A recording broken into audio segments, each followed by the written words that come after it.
Class ఎందుకుంటారు తెలుసా? ఈ అమ్మాయికి తెలుగు రాదు, ఈ అమ్మాయికి తెలుగు రాదు, వీళ్ళ భాష తెలుగు కాదు, ఆమెకు వాళ్ళ ఇంట్లో తెలుగు ముక్క రాదు, వాళ్ళు తెలుగులో మాట్లాడరు. అయినా గాని ఈ అమ్మాయి మన స్కూల్లోకి రావడము, మన స్కూల్లో తెలుగు నేర్చుకోవడం అనేది చాలా చాలా గొప్ప. అర్థమైందా? మీ ఇంట్లో మీరు తెలుగు మాట్లాడతారు, తెలుగు నేర్చుకుంటారు, కానీ వీళ్ళ ఇంటికి పోతే తెలుగు రాదు, తెలుగు మాట్లాడరు.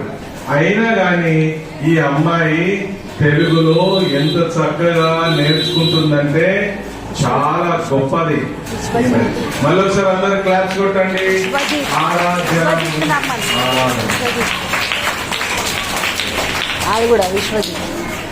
इंकोट